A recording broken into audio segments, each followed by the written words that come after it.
에스더가 하닥에게 이르되 너는 모르드게에게 전하기를 왕의 신하들과 왕의 각 지방 백성이 다 알거니와 남녀를 막론하고 부름을 받지 아니하고 안뜰에 들어가서 왕에게 나가면 오직 죽이는 법이요 왕이 그 자에게 금규를 내밀어야 살 것이라. 이제 내가 부름을 입어 왕에게 나가지 못한 지가 이미 30일이라 하라 하니라. 그가 에스더의 말을 모르드게에게 전하매 모르드게가 그를 시켜 에스더에게 회답하되 너는 왕궁에 있으니 모든 유다인 중에 홀로 목숨을 건지리라 생각하지 말라. 이때에 내가 만일 잠잠하여 말이 없으면 유다인은 다른 데로 말미암아 노인과 구원을 얻으려니와 너와 내 아버지 집은 멸망하리라. 내가 왕위의 자리를 얻은 것이 이때를 위함이 아닌지 누가 알겠느냐 하니 에스더가 모르드게에게 회답하여 이르되 당신은 가서 수산에 있는 유다인을 다 모으고 나를 위하여 금식하되 밤낮 3일을 먹지도 말고 마시지도 마소서. 나도 나의 시녀와 더불어 이렇게 금식한 후에 규례를 어기고 왕에게 나아가리니 죽으면 죽으리이다 하니라. 모르드게가 가서 에스더가 명령한 대로 다 행하니라. 아멘. 아멘. 당신 품에 있으면서 당신을 찾았습니다 라고 하는 시가 있거든요. 당신 품에 있으면서 당신을 찾았습니다. 당신과 함께 있는데 함께 있는 것 같지 않아서 당신을 찾았다는 얘기죠. 마치 부부가 함께 머리를 맞대고 한 이불을 덮으면서 살고 있는데 함께 하는데도 외로운 거예요. 이것을 실제 속의 부재다 이렇게 말할 수 있습니다. 함께 하는데 함께 하지 않는 것 같은 상태를 말하는 겁니다. 우리가 신앙생활하다 보면 하나님에 대해서도 그럴 때가 있어요. 나는 너무 힘들고 어려워서 기도하는데 하나님이 침묵하세요. 그 날들이 길어지다 보니 하나님이 나를 버린 것만 같고 영적으로 외로움을 느낍니다. 하나님은 당신의 백성을 사랑해서 돌보신다고 하는데 왜 나에겐 그러지 않는 것입니까? 하면서 하나님의 사랑에 대해서도 의구심이 생기는 거예요. 이 신앙의 위기거든요. 이런 어떤 절박함과 고통이 나와 있는 게 에스더서입니다. 우리가 지난주까지 에스라서를 보았는데 에스라서는 포로민으로 있던 사람들이 예루살렘으로 귀환해서 성전을 짓고 예배를 드린 내용이었지 않습니까? 그런데 페르시아 지역에 살다가 예루살렘으로 귀환한 사람은 10분지 1도 안 됐습니다. 나머지 거의 다수의 사람들은 페르시아 지역에 그냥 눌러 살았어요. 그 중에 한 명이 에스더였습니다. 이때 당시에 페르시아의 왕은 아하수에로라고 성경에 되어 있는데 세계사에서는 크세르크세스라고 하는 이름으로 알려져 있지요. 그 왕이 통치를 하고 있었습니다. 그런데 원래 왕의 아내인 왕후가 있었는데요. 그 왕후가 왕의 권위를 무너뜨렸다는 이유로 왕후를 폐위합니다. 그리고 새로운 왕후를 뽑았는데 그때 간택된 사람이 에스더였습니다. 사실은 포로민으로 끌려온 백성들의 후손이기 때문에 그 페르시아 왕의 왕후가 될 가능성은 거의 희박한데 정말 놀랍게 왕후의 자리에 올라가게 된 거예요. 그런데 그 에스더는 어릴 적에 고아가 됐던 것으로 보이고요. 에스더를 아버지처럼 키웠던 사람이 사실은 사촌 오빠이고 나이 차이가 많이 나겠죠. 모르드게라고 하는 사람입니다. 이 모르드게는 왕궁의 문지기로 일을 하고 있었어요. 그런데 그때 당시에 페르시아의 왕 다음에 2인자인 하만이라고 하는 사람의 눈밖에 나게 됩니다. 모르드게가. 왜냐하면 하만이 왕궁으로 이렇게 들어올 때 다른 문지기들은 큰절을 하는데 이 모르드게는 예의를 갖추지 않았던 것 같아요. 그때부터 미워하기 시작해요. 그리고 저 모르드게라고 하는 사람이 누군지 하고 알아봤더니 그 모르드게는 유대인입니다. 그러니까 이 기회에 페르시아가 정복하고 있는 모든 지역에 살고 있는 유다인들을 전부 다 진멸해야 되겠다라고 마음으로 작정하고 계략을 짜서 왕의 결재를 받아냅니다. 그리고 이미 날짜까지 정했어요. 그 날짜가 하루하루 도래하고 있습니다. 만약에 그 날짜에 유다인들이 전부 다 하만의 계획에 의해서 진멸을 당했다면 어쩌면 지금 우리 주변에는 유대인들이 없을 수도 있어요. 그럴 위기 상황입니다. 그리고 예수님이 유대인으로서 다윗의 후손으로 혈통으로 태어난다고 했던 그 약속과 예언도 무너질 수밖에 없는 상황입니다. 이런 한 민족이 완전히 없어질 수 있는 절박한 상황인데 안타까운 것은 뭐냐면 하나님이 침묵하시는 거예요. 유대인들이 바벨론의 포로가 될 때도 그때도 하나님은 정말 침묵하시는 것 같았어요. 그런데 지금 유대인들이 완전히 없어질 이 절체절명의 위기 상황인데도 하나님은 여전히 모른 채 하시는 겁니다. 눈에 보이는 어떤 도움이 없다 하더라도 뭐 꿈속에서 좀 나타나서 힘을 주신다든지 어떤 사람에게 좀 감동을 주어서라도 하나님이 우리와 함께 한다는 그 좀 뭔가 확신을 주면 좋겠는데, 여러분 아시는 것처럼 에스더서에는 하나님이라고 하는 이름이 한 번도 안 나와요. 그처럼 하나님의 임재도 하나님의 도움도 알 수 없는 정말 위기 상황입니다. 한마디로 말씀드리면 하나님은 무대 뒤에 숨어 계신 것 같아요. 분명히 하나님이 이스라엘 백성들과 함께 한다고 하는 것은 맞는 것 같은데, 그러나 실제 느끼는 것은 없단 말이에요. 바로 여기에 있는 것처럼 실제 속에 부재 상태를 느끼고 있는 겁니다. 신앙생활하다 보면 저나 여러분이나 하나님의 침묵을 느낄 때가 있지 않습니까? 고난을 당해서 힘든데, 그리고 기도하는데 하나님은 숨어 계신 것 같아요. 영적으로 나의 영혼이 너무나 공고하고 피곤한데 하나님의 임재가 느껴지지 않아요. 하나님의 얼굴을 가린 것 같아요. 이럴 때가 있지 않습니까? 그런데요, 우리만 그런 것을 느끼는 것이 아니고 신실하게 살았던 신앙의 선배들도 다 이런 위기를 겪었습니다. 다윗 같은 사람도 시편에 보면 얼마나 절박하게 기도하고 있는지 몰라요. 그중에 우리 시편 13편에 있는 말씀을 보면 여호와여 어느 때까지니까 나를 영원히 잊으시나이까? 주의 얼굴을 나에게서 어느 때까지 숨기시겠나이까? 나의 영혼이 번민하고 종일토록 마음에 근심하기를 어느 때까지 하오며 내 원수가 나를 치며 자랑하기를 어느 때까지 하리이까? 아마 원수, 여기서 원수는 사울을 이야기하는 것 같아요. 사울이 다윗을 계속 공격해서 이 다윗의 마음에 번민과 근심이 있답니다. 매일매일 번민하고 매일매일 근심한대요. 그런데 하나님은 침묵하는 것 같아요. 그래서 어느 때까지입니까? 언제까지 하나님 이렇게 가만히 계실 겁니까? 라고 탄식하고 있지 않습니까?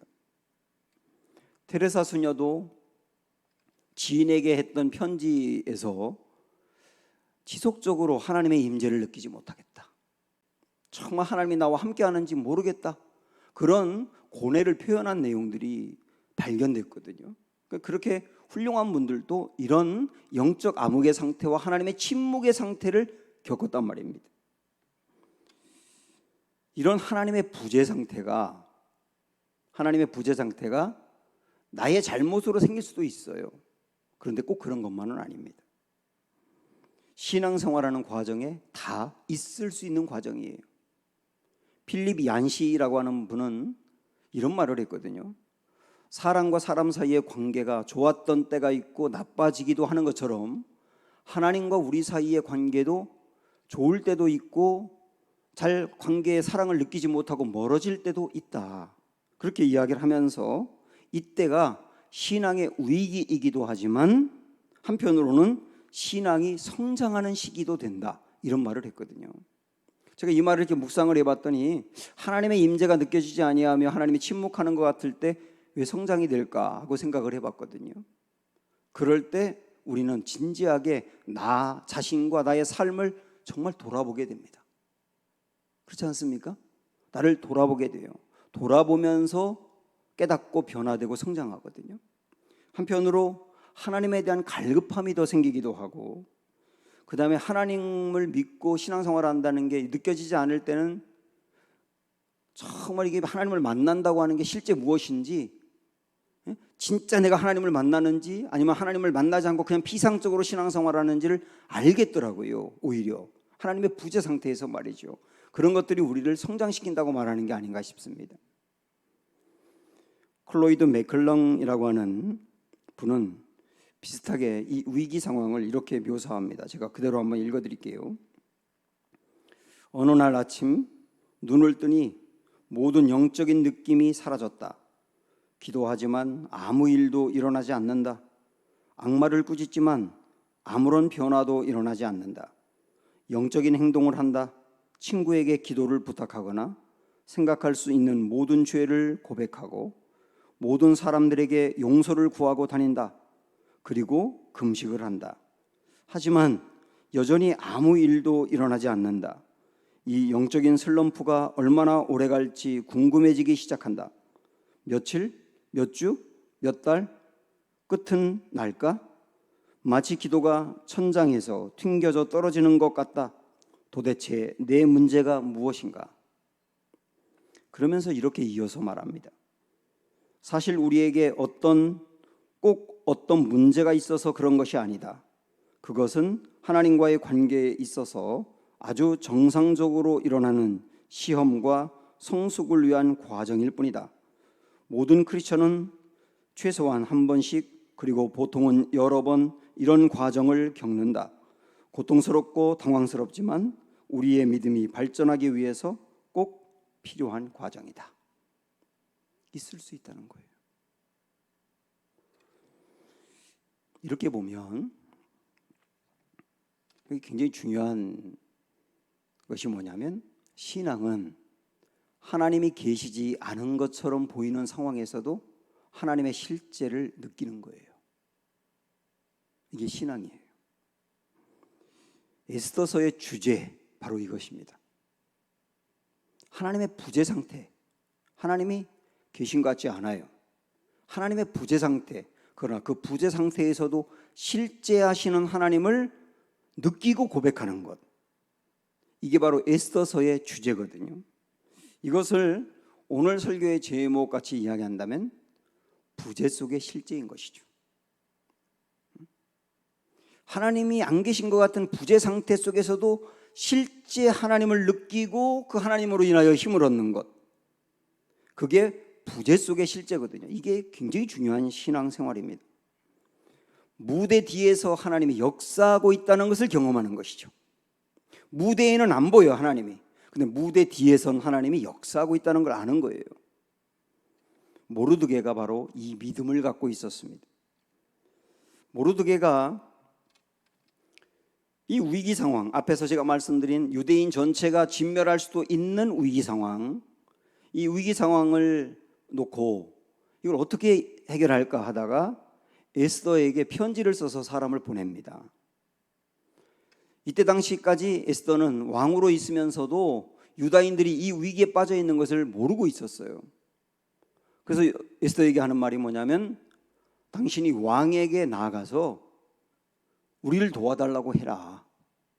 하만이 지금 세우고 있는 계획을 수포로 돌아가게 하고 왕이 우리를 건져내게 해라. 네가 해야 한다. 이렇게 이야기를 합니다. 그런데 에스더는 거절해요. 왜냐하면 이때 당시에 페르시아에 어떤 그 규례가 있었느냐면, 왕이 먼저 부르기 전에 왕에게 나아갈 수가 없어요. 만약에 왕이 부르지도 않았는데 왕에게 나아가면 처형을 당할 수도 있습니다. 그러니까 에스더가 만약에 왕이 부르지도 않았는데 왕에게 나아가서 우리를 도와달라고 했다가 처형당할 수도 있다고요. 그러니까 자기 살기 위해서 못하겠다고 거절을 한 겁니다. 그러자 모르드게가 에스더에게 한 말이 있습니다. 이 에스더에게 한 말 속에서 우리는 모르드게가 부재 속에서도 하나님의 실제를 알고 사는 사람이었다는 것을 깨닫게 됩니다. 우리 한번 그 말을 볼까요? 13절 14절인데, 모르드게가 그를 시켜 에스더에게 회답하되 너는 왕궁에 있으니 모든 유다인 중에 홀로 목숨을 건지리라 생각하지 말라. 그 다음에 같이 읽을까요? 이때에 네가 만일 잠잠하여 말이 없으면 유다인은 다른 데로 말미암아 노임과 구원을 얻으려니와 너와 내 아버지 집은 멸망하리라. 네가 왕후의 자리를 얻은 것이 이때를 위함인지 누가 알겠느냐라고 하는 말이에요. 그 앞에 있는 말씀, 노란색으로 냈던 말씀을 여러분 다시 한번 보셔야 됩니다. 여기에 이때에 내가 만일 잠잠하면 우리 끝나, 그 말이 아니에요. 에스더야, 우리의 운명은 너에게 달려 있어. 네가 왕에게 나아가서 용기 있게 이야기해야만 우리가 살 수 있어. 만일 내가 이야기하지 않고 가만히 있으면 우리는 끝나, 그렇게 말하지 않아요. 에스더야, 내가 나아가서 왕에게 얘기해. 그런데 만일 내가 이야기하지 않고 잠잠한다고 우리 끝나느냐? 아니야. 하나님은 또 다른 방법으로 우리를 건져내실 거야. 이 믿음이라고요. 이 믿음이라고요. 지금 하나님의 부재를 느끼는 상황에서도 모르드게의 마음에는 하나님의 살아계시다는 것을 믿어요. 안 보여요. 하나님의 사랑이 안 보여요. 그러나 하나님의 살아계시고 능력으로 일하신다는 것을 모르드게는 믿어요. 보이지 않지만 그러나 뒤에서 역사하신다는 것을 믿어요. 그리고 그 하나님이 결국은 뒤에서 역사하셔서 우리를 멸망시키지 않으시며 건져내시고 우리를 통해서 이루려고 했던 하나님의 계획과 약속도 이루실 것이며 끝내 우리는 승리할 것이라고 하는 것을 믿어요. 결국은 모르드게는 에스더를 의지하는 것이 아니라 하나님을 의지하고 있는 겁니다. 다만 에스더에게는 하나님이 일하시는데 도구가 되어라고 말하는 것이죠. 우리가 어려운 일을 만나면 어떤 자꾸 사람에게 기대를 걸 수가 있습니다. 나는 어려운데 도움을 줄 만한 재력이 있다든지 능력이 있고 권력이 있는 사람이 나에게 눈짓을 하면서 도움을 줄 것 같이 이야기를 해요. 그러면 그다음부터 그 사람을 기대하고 그 사람을 의지하기 시작합니다. 그런데요, 하나님이 아닌 다른 것을 의지할 때 그것에 묶이게 돼 있어요. 그 사람을 의지하면 그 사람이 걱정 마세요, 도와줄게요. 그럼 기분이 너무 좋아. 다 될 것 같고. 그런데 그 사람이 나를 쳐다보는 눈빛이 어느 날 싸늘해. 그러면 그 사람의 마음이 떠났나 싶어서 좌절하는 거예요. 그 사람의 말이나 얼굴 표정에 따라서 내 기분과 내 마음이 왔다 갔다 한다고요. 왜냐하면 그 사람에게 묶여있기 때문이에요. 상황도 마찬가지입니다. 우리가 힘들고 어려울 때 어떤 상황을 기대합니다. 이 상황이 이렇게 좋아질 거라고. 그 상황이 좋아지면 다 해결될 거라고. 그 상황을 의지하지 않습니까? 상황을 의지하면 상황에 따라서 내 마음과 기분과 삶이 왔다 갔다 널뛰기 하듯 요동하는 거예요.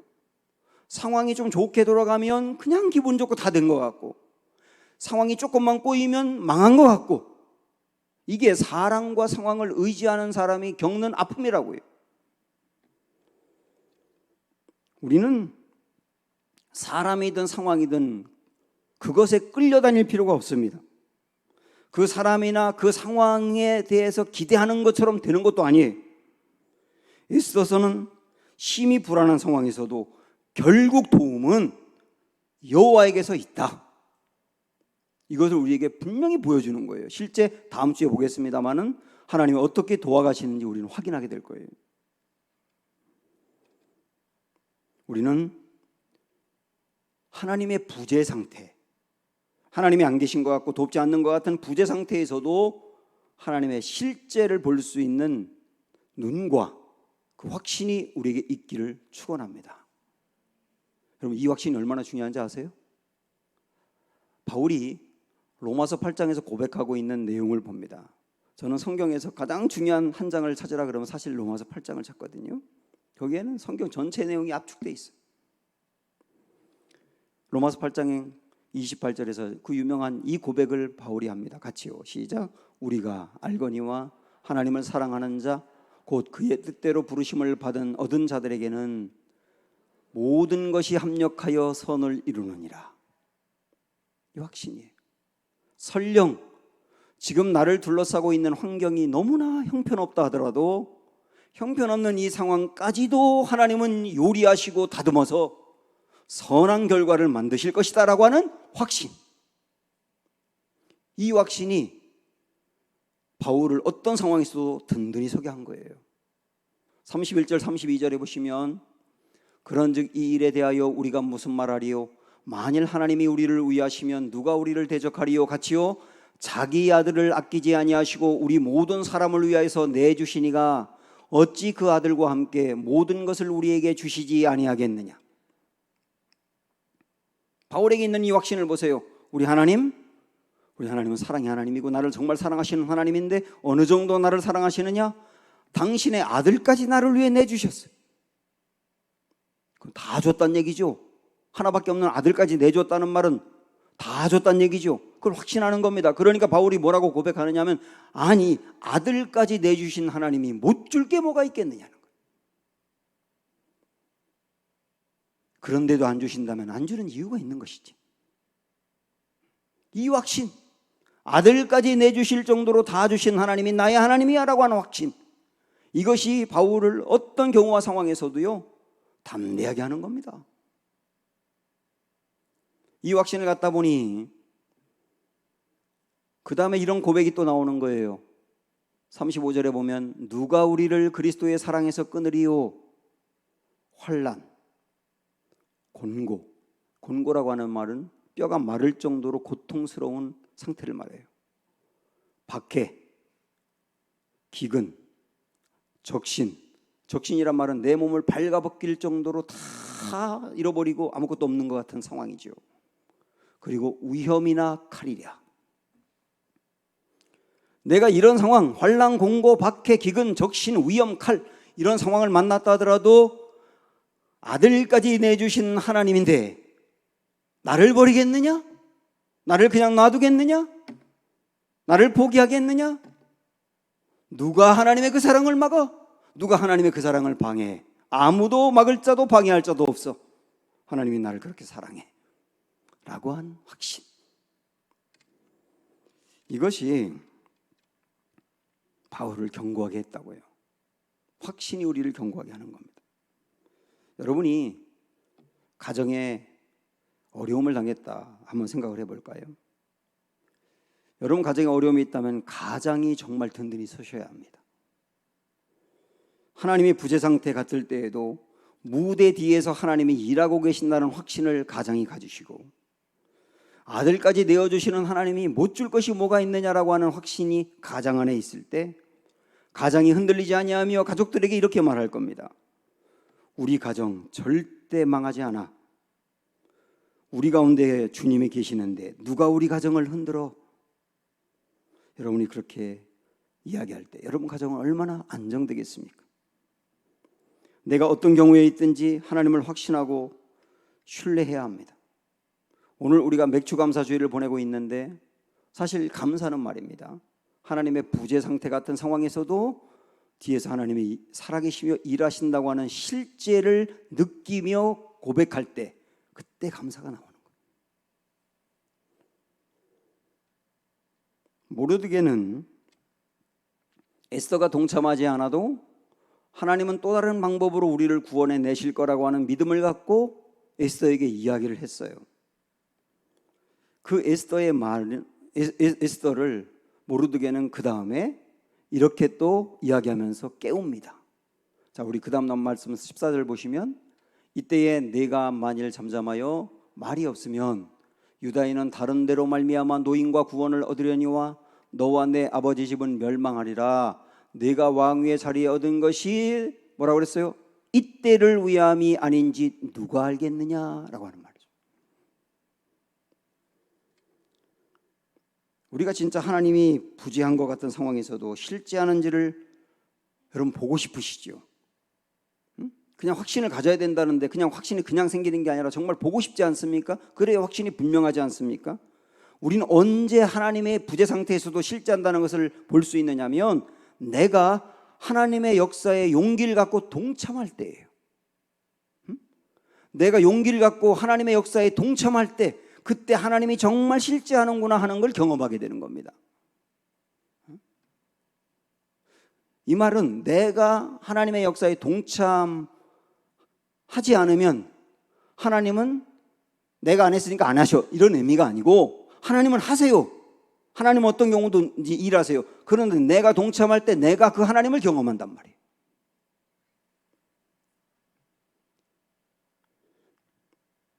앞에서 본 것처럼 에스더는 전혀 예상할 수 없는 상황에서 왕후가 됐습니다. 은혜로 된 것이죠.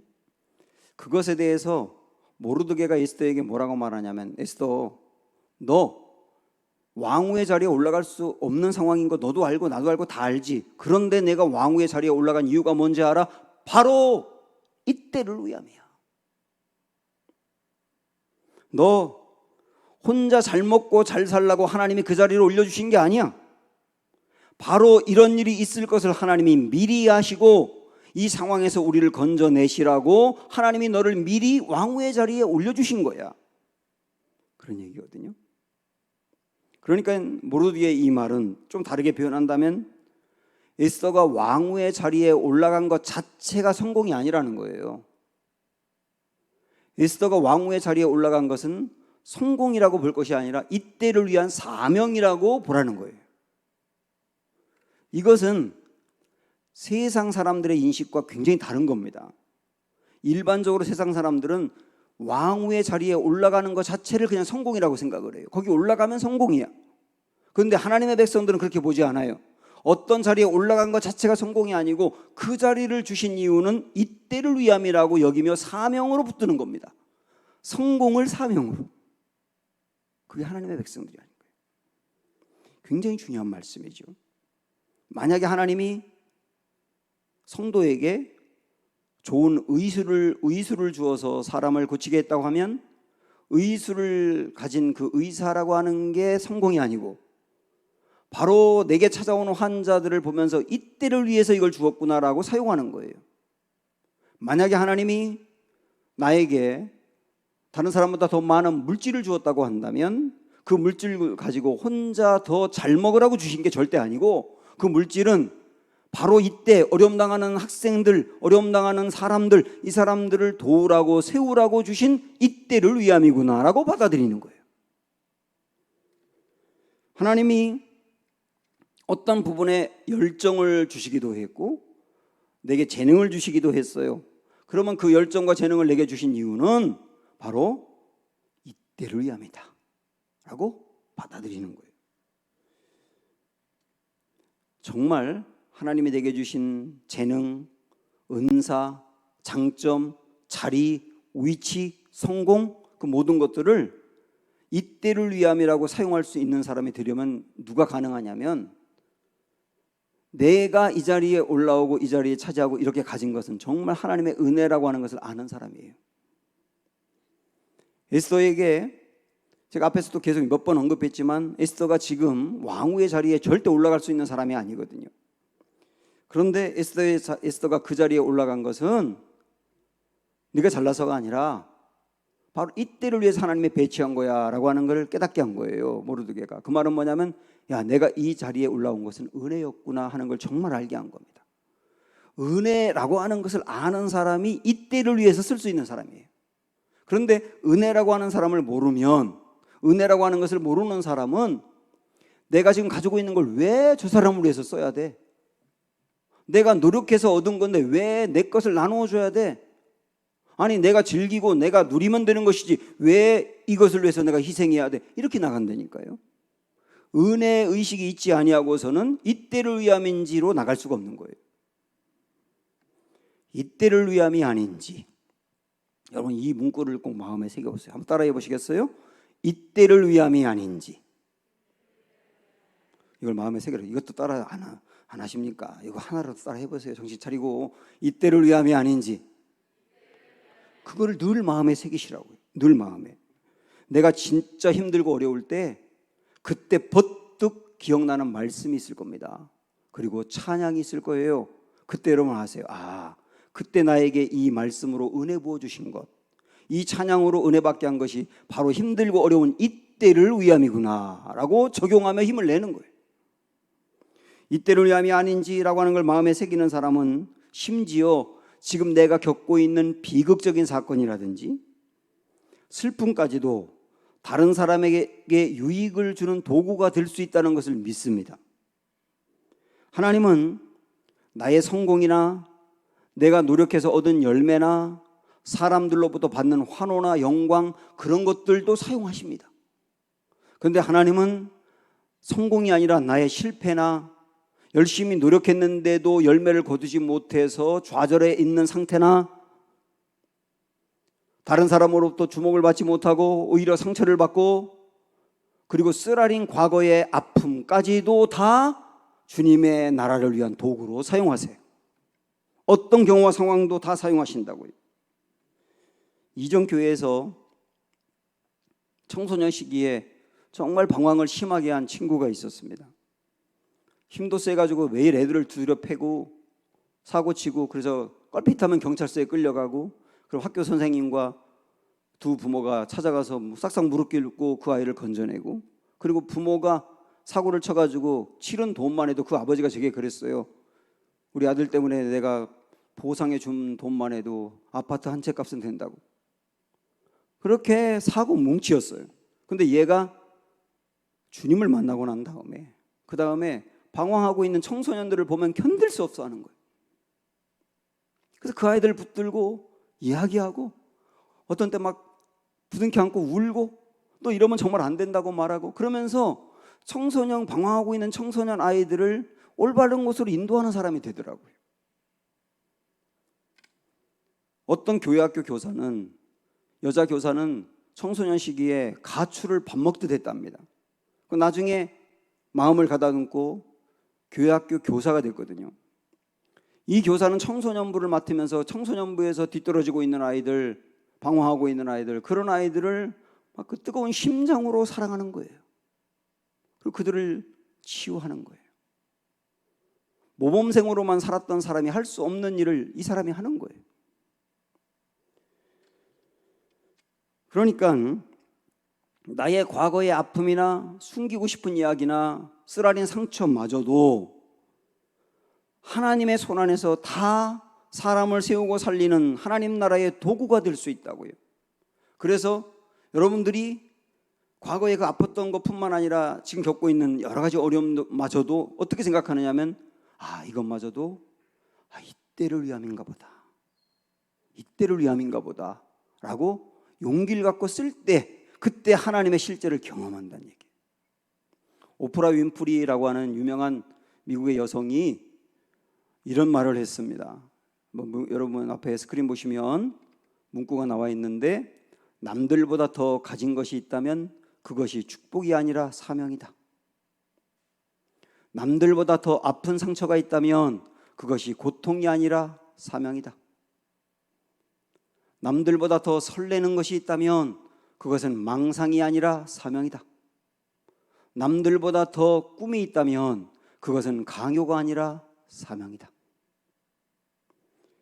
하나님은 우리 도움이 없이도 얼마든지 당신의 목적을 이루실 수 있습니다. 그런데 그렇게 하지 않으세요. 우리를 통해서 계획을 성취하시는 것을 기뻐하십니다. 그래서 우리는 매 순간마다 늘 이때를 위함이군요 라고 붙들고 적용해 나가면 되는 거예요. 에스더가 모르드게의 이야기를 듣고 깨닫습니다. 내가 예뻐서 왕후가 된 줄 알았는데, 지혜롭고 우아해서 왕후가 된 줄 알았는데, 그게 아니라 하나님이 은혜로 나를 이 자리에 올려놓으신 거구나 라고 하는 것을 깨달았고, 그리고 나를 이 자리에 미리 올려놓으신 이유는 바로 위기를 만난 내 민족을 건지라고 하는 바로 이때를 위함이구나 라고 하는 사명을 깨달았어요. 그리고 내가 하지 않더라도 우리 민족은 망하는 게 아니라 살아계신 하나님이 어떤 방법을 통해서도 이룰 것이다. 그러나 하나님 하시는 일에 나는 동참하지 못함으로 밀려나는 존재가 된다 라고 하는 생각도 하게 된 거예요. 결국 그러면서 에스더는 결단합니다. 그 유명한 말씀이 여기 나옵니다. 15절 16절. 에스더가 모르드게에게 회답하여 이르되, 당신은 가서 수산에 있는 유다인을 다 모으고 나를 위하여 금식하되 밤낮 3일을 먹지도 말고 마시지도 마소서. 금식기도 하자고 하고, 그 다음에 나도 나의 시녀와 더불어 이렇게 금식한 후에 규례를 어기고 왕에게 나아가리니 죽으면 죽으리이다. 이 유명한 말이 여기에 있는 거예요. 죽으면 죽으리이다. 가끔 사람들이 어려움을 만난 사람에게 이렇게 말합니다. 죽기를 각오하고 해봐. 다 돼. 자기가 그 상황 돼봐요. 할 수 있는가? 여러분, 죽기를 각오한다는 말이 얼마나 어려운 말이에요. 근데 죽기를 각오하고 해봐. 그렇게 쉽게 말을 하는데 에스더가 죽으면 죽으리다라고 하는 말이 나 죽기를 각오하고 하겠다는 말이거든요. 이 말은 절대로 그냥 나오는 말이 아니에요. 언제 죽기를 각오하고 할 수 있느냐면 부재 상태에서도 하나님의 실제를 진짜 느끼는 사람, 하나님이 살아계셔 그걸 느끼는 사람이 할 수 있어요. 그리고 어떤 경우든 어떤 방법을 통해서든 결국 하나님은 뜻을 이루고야 말 거야 라고 하는 걸 믿는 사람이 할 수가 있어요. 이 확신이 있는 사람과 이 확신을 가지고 지금 이때를 위함이구나 라고 하는 사명으로 연결할 줄 아는 사람, 확신과 사명으로 연결할 줄 아는 사람이 죽으면 죽으리다 라고 나아갈 수 있는 겁니다. 지금 우리에게 정말 중요한 것은 내가 더 강해지는 것이 아니라 강하신 주님을 붙잡는 거예요.